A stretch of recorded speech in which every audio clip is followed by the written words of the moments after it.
Bueno, estamos de regreso aquí en Los Periodistas y estábamos discutiendo hace un momento, platicando amablemente con el padre Solalinde sobre un tema que luego es recurrente porque como yo soy muy chihuahuense, luego le hablo de usted a todo mundo y no puedo en ese... Al señor Delgado sí le hablo de tú, pero no le puedo hablar a usted de tú, padre, aunque su argumentación tiene mucho sentido. Sobre todo viviendo en la 4T, por amor de Dios. Ya todas las jurisdicciones, o sea, los niveles, las jerarquías, ya. Eso no es democrático. O sea, hablar de usted ya no lo ve usted democrático. Es que yo lo respeto, pero no, porque el respeto no está en hablarse de tú o de usted, sino en respetarnos como personas. Ahí está el respeto, en el trato, no en el tratamiento. A ver, ¿cómo le decimos a Garduño, a Francisco Garduño, cómo le hablaría a usted? ¿De tú o de usted? Yo le hablo de tú. Le habla de tú. A Andrés Manuel le hablo de tú, a Claudia le hablo de tú. Igual a Alejandro Germanero le hablo de tú y de tocayo. Pero no porque esté igualado, sino porque así estoy acostumbrado a tratar las personas que no les gusta eso, yo les hablo. ¿Y a Dios usted? ¿Cómo le habla? No, de tú. A Jesús de mi cuatacho. Lo codeo y le digo cosas que a ustedes no les gusta porque les encanta el chisme. Bueno, está bien. Usted háblenos de tú y nosotros le hablamos de usted, si nos lo permite. Ojalá todos no hay, ¿cómo dicen? No, ¿cómo se dice? Es que se oye feo. A ver, si no, ahí voy. Yo no los quiero forzar, ¿eh? Voy a intentar. Sí. Oye, padre Solalinde. Eso me gusta. No me gusta. Mi hermano. No me siento cómodo. Bueno, dejémosle en usted. No se preocupe. Sí. Todos parejos. Jalamos parejo, no hay testamento. Exacto. Pero sí, vamos, parece bien. Todos parejitos de usted. Está bien. Déjeme empezar. Sí. Le voy a decir, yo a mi mamá le hablaba de usted. No, pues está bien. Lo de tú. A mí. Es que es la cultura, es la cultura. También. Sí. Y luego de repente a mi papá le hablaba de tú y de usted, dependiendo la situación. Claro, es la cultura. Oye, Aurelio, podría perfectamente decirle. Sí. Luego, oiga, papá, una consulta, ¿no? Es distinto, el tono es distinto. En el caso de Garduño, ya que lo saqué, yo creo que vale la pena entrarle directo, si a usted le parece. A mí siempre me pareció ese personaje, Francisco Garduño, siempre. Siendo fronterizo, tengo una sensibilidad muy particular con respecto a la migración. Sí. Siempre me pareció como un policía malo, como no un personaje, su actitud, y luego me lo comprobó aquel accidente en Ciudad Juárez. Yo no le tengo mucho aprecio a su actitud, pues, siempre. A usted lo llama pollero de Dios, padre. Y sí soy de Dios, pero no pollero. Pero hay un sentido peyorativo en la expresión. Sí, claro. Sí. Indilgarle una conducta criminal, efectivamente. Exactamente. Y él sabe perfectamente que no es así. Y a mí me sorprendió muchísimo, fíjense, cuando oí esa expresión y digo, ¿por qué la dijo al final? O sea, nunca dijo eso. Estuvimos los dos muy ligados al presidente. Él lo veía casi diario en las mesas de seguridad. Yo lo veía de vez en cuando y obviamente pues con mucho cariño, ¿verdad? Y admiración. Pero me sorprendió mucho que dijera eso y entonces me puse a ver que él quizá tenía un resentimiento guardado que yo no sabía, un enojo, ¿verdad? Una frustración.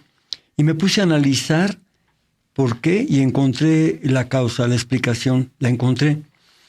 Cuando él llega, me voy a regresar un poquito antes ¿cómo se llama? A ver, dígalo y a lo mejor le ayudamos. Por Sí. Con el anterior... comisionado del Instituto Nacional de Migración. Sí. Ahorita lo vamos a saber. Sí. Guillén. Ajá. Sí. Que duró muy poquitito. Sí, el doctor Guillén, sí. Entonces, él entró con conocimiento de la migración teórico del norte. Sí, del Colegio de la Frontera Norte. Sí, Donatiu Guillén. Pero sin... Exacto. Pero sin la experiencia de la base, del territorio y también del sur, porque no tiene. Entonces, cuando él viene, yo platico con una organización que ya desgraciadamente se desvió completamente, que es Pueblos Sin Fronteras, que trabajan para George Soros, y George Soros que promueve las caravanas, las paga, las financia. Y entonces yo descubrí eso, platiqué con Pueblos Sin Frontera todavía, porque antes éramos compañeros, ¿verdad? Pero ya después, ya no tuve que romper con ellos, al ver que ellos trabajaban para esta persona y trabajaban sobre todo en periodos electorales, para estrellar a los migrantes en la frontera en tiempos electorales. Entonces les reclamé y entonces yo dije, voy a tomar una estrategia diferente. Y entonces yo estaba en Tijuana hablando con ellos, ¿verdad? Y entonces me traslado a Tapachula, y ahí se anunciaba que iba a venir una caravana. Entonces yo traté de investigarlo, reuní a todos los organizadores, a las organizaciones de la sociedad civil, a las autoridades, las instituciones, y les expliqué, dijimos, miren, tenemos que prepararnos porque viene una caravana. Ya habíamos sido una de 8,000 personas que mal estrellaron los Pueblos Sin Fronteras en Tijuana. Entonces, todo estaba muy bien, Tonatiuh estaba por llegar, yo hice todo para que empezáramos a trabajar de una manera diferente, y Tonatiuh, de repente, en lugar de quedarse, se siguió. Y yo ya no tuve apoyo porque él era el comisionado. En ese momento yo me retiré también, y después vienen las presiones. Primero, una irrupción muy grande de las caravanas, cuando el presidente Andrés Manuel había pensado en unas fronteras abiertas, en un tratamiento diferente. Y me dijeron, ¿qué es lo que hay que hacer? Lo que no hace Pueblos Sin Fronteras. Primero, registrar a la gente para saber quiénes son, cuántos vienen, en qué condiciones, y poder ayudarles. Segundo, pues darles una regularización migratoria para que no pasen así. Y así empezaban a hacerlo cuando no, de repente viene la irrupción, primero las amenazas de Donald Trump, sí, la irrupción de los migrantes, como una coordinación. De un lado es perverso, porque es el sistema norteamericano. Por una mano te provoca migración, y por la otra te reclama que dejas pasar la migración. Es un sitio perverso, de verdad. Entonces, cuando fue así, traté de platicar con Olga Sánchez Cordero, con Alejandro Encinas, pero me di cuenta que ellos tampoco sabían de migración, no sabían nada de migración. Entonces yo dije, bueno, pues vamos a ver qué hacemos. Me di cuenta que ahí estábamos un poco mal, pero bueno, Andrés Manuel lo que hace es desesperarse. Yo hablar así francamente como es, se desesperó de la incapacidad de gobernación, y entonces quita orgánicamente al Instituto Nacional de Migración y lo pone en la esfera de Relaciones Exteriores, y se lo encarga propiamente a Marcelo Ebrard. Marcelo Ebrard, que tampoco sabía nada de migración. Y entonces el instituto se queda volando, se queda desubicado orgánicamente. Y además, sin autoridad de quién. Y entonces el doctor Garduño empieza a actuar, empieza a hacer lo que él sabe.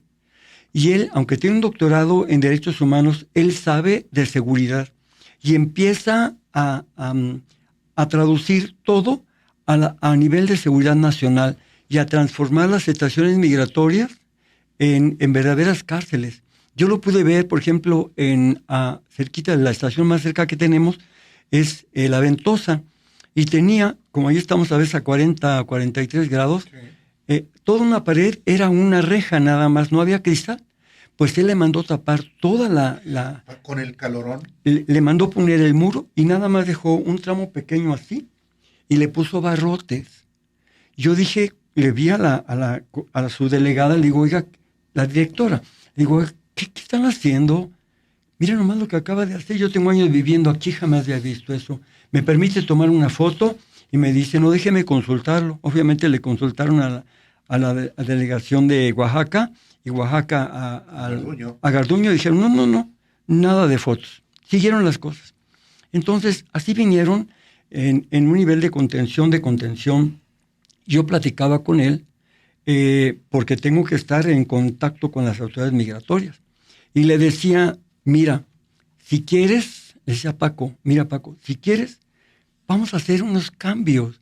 Yo te ayudo. Al decir yo, no me refiero yo, detrás de mí hay muchísimas personas, migrantólogos, organizaciones, albergues, muchas cosas, ¿no? Que habíamos trabajado en el año de transición.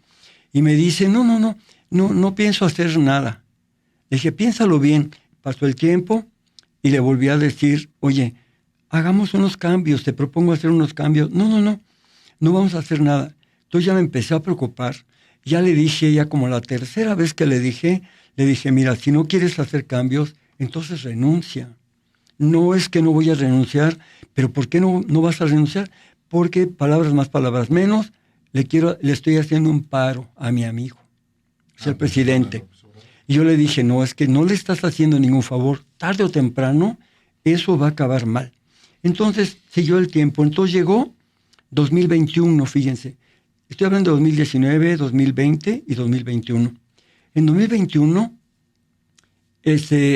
me di cuenta de que había un desfase muy grande entre el territorio y el escritorio. Esa expresión es mía. Yo la acuñé y luego también ya la empezó a decir Andrés Manuel y ahora Claudia. Pero le decía, mira, es que tenemos que ponernos de acuerdo y estar juntos, trabajando juntos. Nosotros somos como el territorio porque es un terreno donde pasan, es el albergue más grande de la República Mexicana y tenemos años, te podemos ayudar. Entonces yo vine a la Torre de Homero, ¿verdad?, en Polanco, y tuvimos una reunión con algunos directores. Les dijimos, vámonos coordinando, y empecé a tratarles algunos puntos que el comisionado no había querido oír, pero ahí empezó a escucharlos. También los directores, y entonces luego ellos mandó, el director de entonces era de trámite, mandó a 2 abogadas al albergue, y empezamos a coordinar todo eso, la nueva ley migratoria de 2020, que se aplicó en 2021, reformas, no la ley, es una reforma nada más. Entonces, empezamos bien, pero ¿cuál va siendo nuestra sorpresa? Que de repente empezaron a hacer cosas horribles.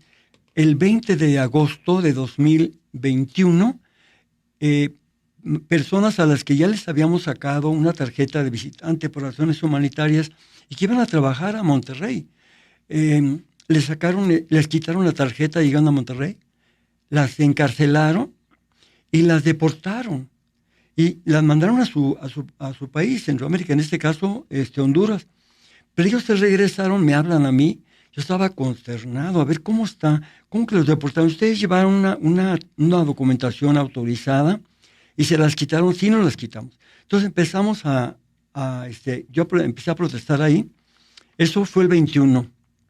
El 20... la pandemia. No. El 20, ya casi había pasado la pandemia. La pandemia. El 21 fue eso que hicieron ellos en Monterrey.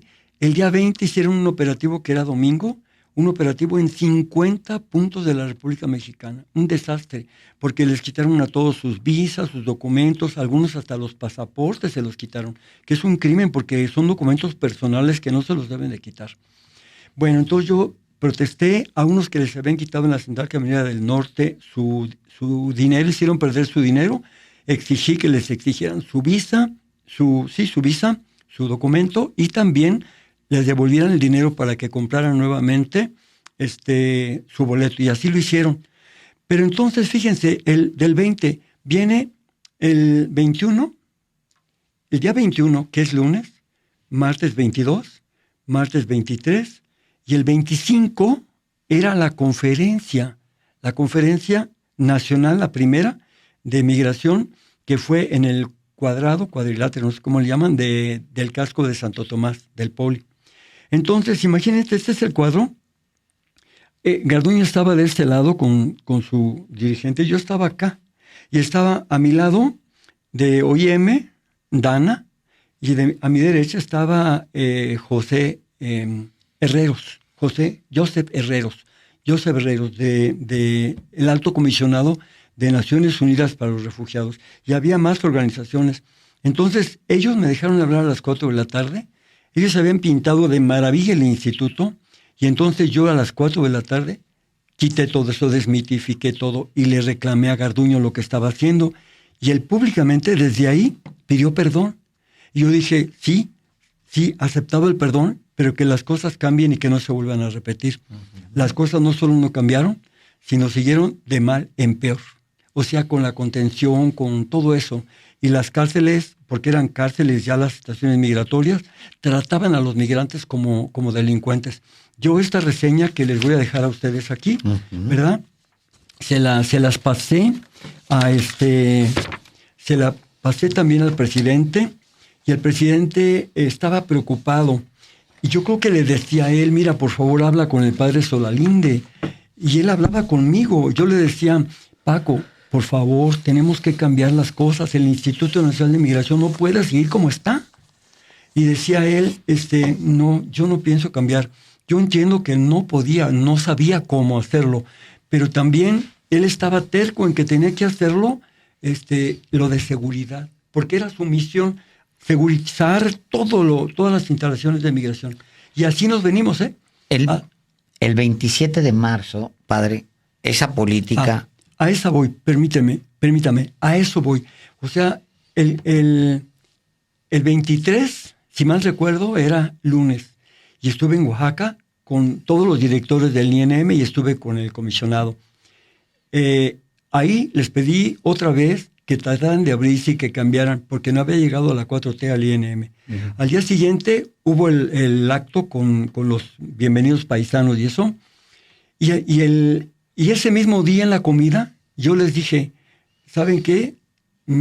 Traten de cambiar esto. 24.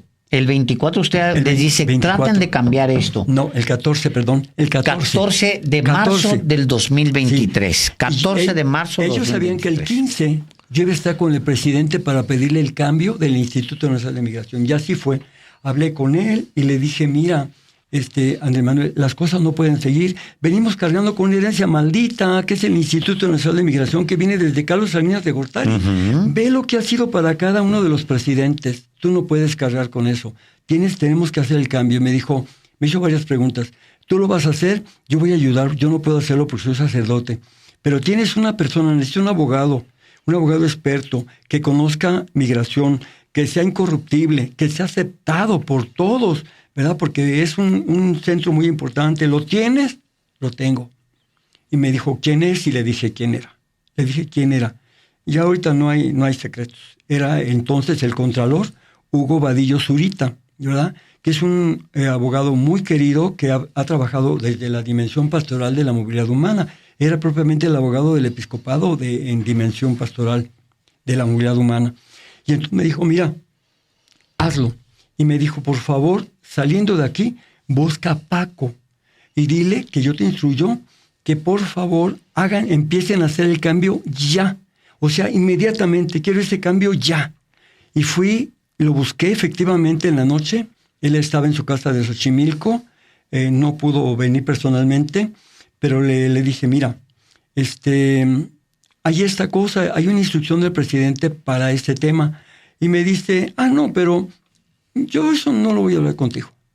Eso lo voy a hablar directamente con él mañana. Y así fue. Entonces, llega el 18, eso fue el 15 de marzo. El 16 de marzo. El 16 día siguiente. Al día siguiente yo estuve en su oficina de Homero para ver si quería hablar. Todavía estuve ahí y no... ¿Usted traía la instrucción presidencial? Claro, yo traía la instrucción y a él le valió. 16, estamos hablando del 16 de marzo. 11 días después, el 27, viene la tragedia. No es accidente, es tragedia, es un crimen. ¿Por qué? Porque nunca debieron haber tratado a los migrantes como delincuentes, porque él nunca debió haber permitido ni ordenado transformar las estaciones migratorias en cárceles. Esto va contrario a todo. No se puede. Déjeme doy el contexto para la gente, padre, porque ahí es importante. El día 27 de marzo, estamos hablando, el presidente López Obrador instruye al padre Solalinde el 15 de marzo del 2023, instruye al padre Solalinde para negociar con Garduño, platicar con Garduño el cambio de las políticas y el cambio del instituto, herencia de Carlos Salinas de Gortari. Sí. Tal cual. El 27 y se incendia. 11 días después. 11 días después hay un incendio en el centro de migrantes en Ciudad Juárez, Chihuahua, que provoca la muerte de 40, una muerte horrible, quemados. Y 40 muertos y 27 quemados graves, de quemársele la lengua y nunca poder volver a hablar jamás. De ese grado estamos hablando. Son 40 muertos más los 26 heridos graves, 27 quemados graves. O sea, es una tragedia de enormes dimensiones que se pudo haber evitado si él hubiera obedecido Garduño, al presidente. Padre. Es responsabilidad de él. Yo digo, fíjense, culpa no, porque culpa es si lo hubiera planeado y lo hubiera decidido, pero sí es responsable. Porque es responsable de haber convertido las estaciones migratorias en cárceles, de haber tratado a los migrantes como delincuentes. Y esa mañana de haberlos encarcelado y no haberles dado siquiera agua, como ellos decían, se quejaron. Si los hubieran tratado bien, ellos no hubieran protestado. Y se me hace de veras totalmente incongruente que él haya dicho al día siguiente que se encontraba a 800 kilómetros y que no podía, o 1800, pero que además la culpa había sido de 2 venezolanos que habían incendiado. Claro, los incendiaron porque no les dieron agua, porque no les daban comida, porque estaban encerrados. Pero ¿saben qué fue lo que los alteró más? Lo que les dijeron, que los iban a deportar.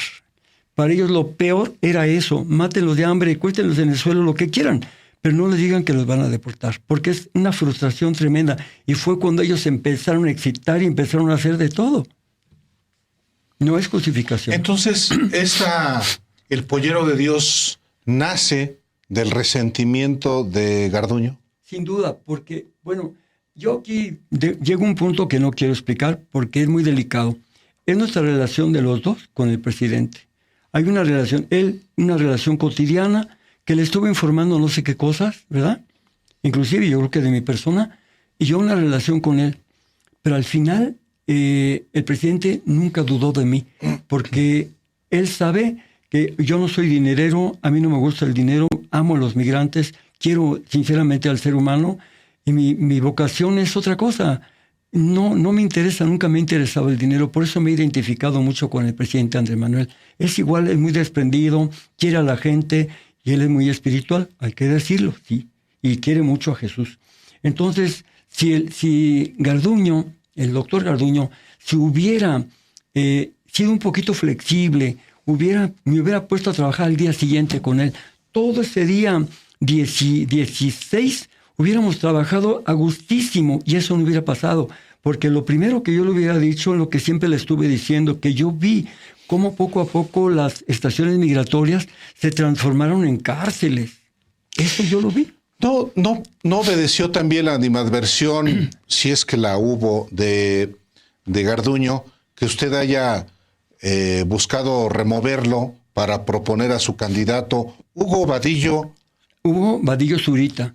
Tabasqueño, claro, un tabasqueño, pero además un hombre recto, derecho, que el episcopado nunca tuvo. Es más, todas las casas del migrante, estoy seguro, y el episcopado hubiera estado feliz con él. Él no tiene ningún pero de nadie, y fue el contralor del Instituto Nacional de Migración. Y ya que le dijo pollero de Dios, ¿usted qué le responde sobre eso? No, pues simplemente yo le diría algo por lógica. Él fue la autoridad. Él no solamente tenía la obligación orgánica, operativa, de haberme denunciado. Porque si él sabía que yo era pollero y que estaba lucrando con los migrantes, y como él dice que estuve yo promoviendo las caravanas, inmediatamente él tenía la obligación, no era opcional, era obligatorio que me hubiera puesto una denuncia. Y claro, lo hubiera probado, ¿no? Y no lo hizo. Lo dice al final. Al final, cuando él ya no tiene autoridad, cuando no puede hacer nada, pero muestra ese resentimiento, desgraciadamente, que él traía. Un sobrenombre que termina siendo una payasada si no la conviertes en algo legal. Claro. No, pero además yo digo, no puede ser, porque ustedes son testigos que una cosa que yo he venido denunciando desde 2019 es la irrupción de Pueblos Sin Fronteras y cómo el mismo Irineo Mujica, que antes era un activista, antes era un compañero, ¿verdad? Que tenía muchas cualidades, de repente cambió totalmente. ¿Por qué? Por el dinero. Hijo, Claro, no. es que George Soros le paga, pero... Ahí a ver, es, a ver. a ver, esa parte, exactamente. Por ahí quería yo retomar. Sí, Vámonos al momento en el que usted dice que no lo quise interrumpir porque lo que venía era también una narración que se merecía contar. Usted dice, George Soros alimenta estas organizaciones o esta organización en en particular. concreto, promueve las caravanas él. Soros promueve George caravanas. Soros, sí, promueve ¿Cómo? caravana. Para Pues golpear dándoles dinerito, gobiernos. mediante Pueblos Sin Fronteras. Como opera Pueblos Sin Fronteras opera, y eso yo se lo reclamé a Irineo y la mayoría de ellos que estaban ahí en Tijuana, la última vez que hablé con ellos como grupo, les dije, díganme por favor cuál es el objeto social de Pueblos Sin Fronteras. Nunca me lo dijeron.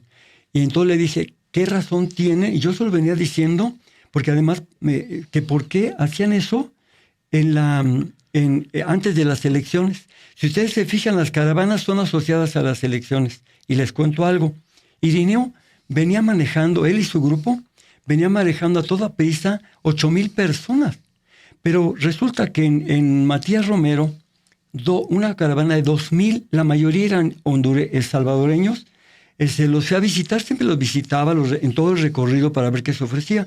Y ellos me dijeron, padre, tenemos miedo, ¿por qué no nos acompaña usted? Le dije, sí puedo acompañarlos, pero vienen con Pueblos Sin Fronteras, entonces tenemos que hacer una votación. Y al día siguiente yo volví con una camioneta de la Comisión Nacional de Derechos Humanos, con una bocina, y estaba Irineo ahí, Irineo y otros amigos de él, colaboradores. Y entonces les dije, miren, algunas personas me han pedido que yo los acompañe, pero yo quiero que me digan aquí si están dispuestos o quieren que los siga acompañando Pueblos Sin Fronteras. Y entonces hice una votación. Dije, por favor, levanten la mano, imagínense en el solazo, a las 3 de la tarde, con micrófono en mano. Levanten la mano los que quieran que yo los acompañe. Todos. A ver, levanten la mano los que quieran que los acompañe Pueblos Sin Fronteras. Ahí está Irineo Mujica, él está huyendo. Nadie. Ni uno solo siquiera. Y entonces yo le dije a Irineo, tú estás viendo lo que están diciendo, entonces yo sí me hago cargo de la caravana, pero las cosas van a ser entonces a mi manera. Yo te recomiendo que tú te adelantes a la otra caravana, que ya estaba más adelante de Matías Romero, y te unes a ellas, y yo voy a hacer las cosas a mi manera. ¿Qué hice? Yo ya había pedido a la Comisión Nacional de Derechos Humanos que llevara mesas para registrar. Lo primero que hicimos es cuántos vienen, cuántos son, en qué condiciones vienen, de qué países. Hicimos una base de datos muy interesante, porque son personas, no son animales para meterlos en un corral. Y a partir de ahí empezamos a desarmarlos, porque venían armados. Yo saqué dos bolsas, 2 costales de armas. Hechizas, puntas sí, o también, pistolas, pero padre. también armas blancas, muchísimo. Y luego también había unos que traían armas de fuego. Y les pedimos que por favor las entregaran. Y dijeron, no, mejor nos vamos con Irineo. Y se adelantaron, se fueron ya. Armados. Armados, obviamente que sí. Luego también... ¿Por qué, padre? ¿Por qué armados? Porque venían de todo. Ahí vienen mareros, vienen de todo. Eso, y fíjense, criminales vienen también. Pueblos Sin Fronteras siempre dice que adelante las carriolas, adelante todos los niños y todo. ¿Y saben qué? En algunas carriolas no había niños y sí había droga. Todo eso nosotros lo recogimos, todo eso. Y ya nos quedó la experiencia y llegamos con 2,000 personas. Yo me quedé endeudado porque pagamos cerca de 20,000 pesos por camión. Y eran bastantes camiones para traer a todos los 2,000. Cuando los llegamos allí al Palillo, ¿se acuerdan ustedes? Llegamos ahí, inmediatamente, esa misma noche, Pueblos Sin Fronteras nos abordó, con micrófono en mano, quitándonos la posibilidad de hablar. Sí nos pidieron hablar, pero en ese momento se llevaron a 1,200 personas, ¿sí? Convenciéndolas, nosotros vamos a avanzar porque ahí nos esperan las fronteras, ahí les van a dar todo lo que les dicen siempre, los engañan, como las caravanas ahorita que acaban de pasar por el albergue, y no los recibimos. Y entonces les digo, miren, los 800 que quedaron, vamos a platicar, pero ahí no se podía en el palillo, no se podía en el estadio. Entonces conseguí un auditorio en la villa donde pudimos hablar y estar todos de cara a cara. Yo estaba en el foro y les dije, a ver, miren, por favor, vamos a organizarnos. Pónganse de este lado todos los que quieren ir a Estados Unidos. Pónganse de este lado los que quieran ir a Canadá, porque surgió un eclesiástico que les decía que iban a ir a Canadá. Y pónganse realmente los que quieren quedarse en México. Entonces, de todos esos, solamente 400 personas, de los 2,000 que yo había traído, querían quedarse en México. 400. Entonces, 400 personas. Entonces nos fuimos al otro, a un foro, al faro de Tláhuac, ¿sí?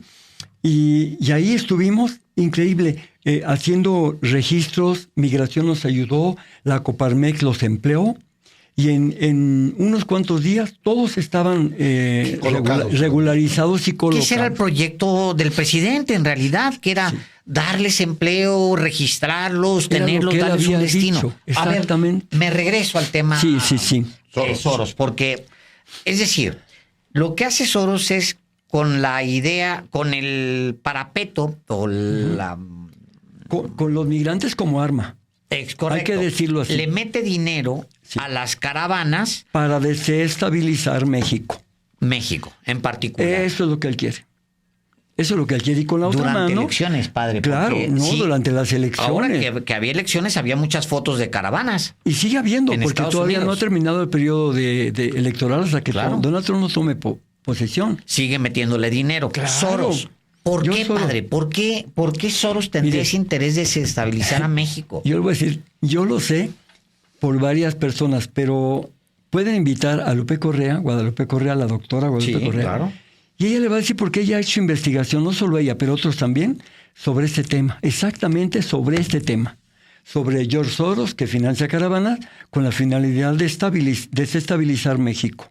Y por otro lado, Donald Trump, que sale con la otra mano para exigirle a México. Es la pinza.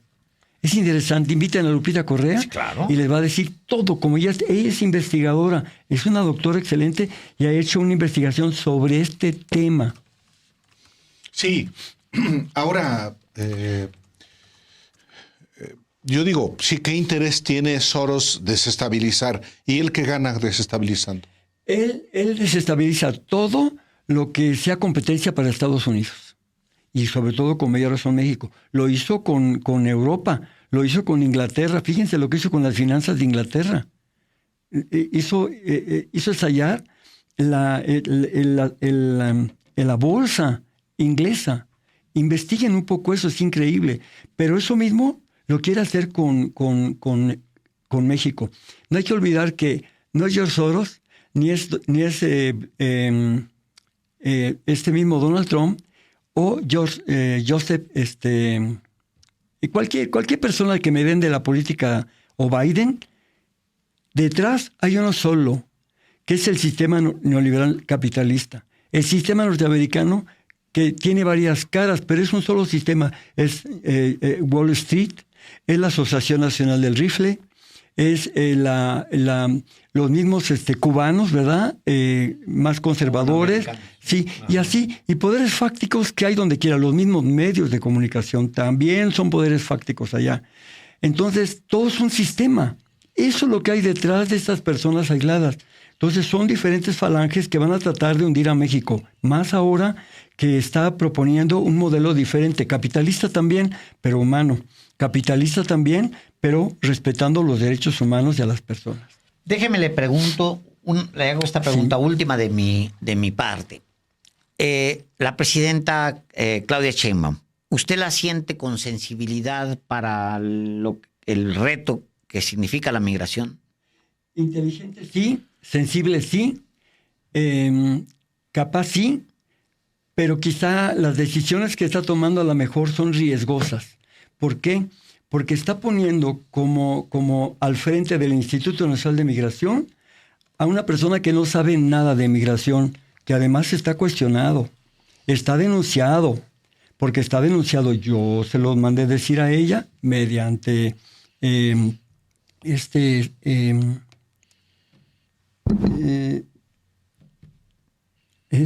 me olvida. Con un intermediario. El ex gobernador de Puebla. No. Ay, se me fue el nombre ahorita el hijo de Cuauhtémoc Cárdenas. Con Lázaro Cárdenas Gatell. Lázaro. Se lo dije personalmente a Lázaro, se lo hice ver, esta persona está demandada. Y si quieres saber quién, está aquí el teléfono de quien tú puedes ver que lo demandó. Y es una persona totalmente autorizada, una autoridad moral. Pero además no es la única persona. Yo sé personas importantísimas de México, claves, que pueden opinar de él y lo conocen. Entonces, una persona cuestionada, pero eso no es lo peor. Lo peor no es que esté cuestionada, lo peor no es que esté denunciada, lo peor no es que no sepa de migración. Lo peor es de quién se va a asesorar. Quien lo va a asesorar y quien va a meter a su equipo es nada más ni nada menos que Ardelio Vargas Fosnado. Poblano también. Poblano también, Salomón. Pero el represor de Atenco, el represor de la APO, el represor de los indígenas de la Sierra Norte de Puebla. Ahora ya se recicló y ahora va a ser el nuevo Instituto Nacional de Migración. Con el ex gobernador de Puebla, Salomón, que va a tomar posesión, toma posesión en estos días ya del Instituto Nacional de Migración, y Ardelio Vargas Fosado, asesor de este señor, va a trabajar en el equipo de él de alguna manera. Ya ha trabajado en Puebla, de hecho. Ya trabajó en Puebla. Noticia, por eso es muy importante lo que usted denuncia.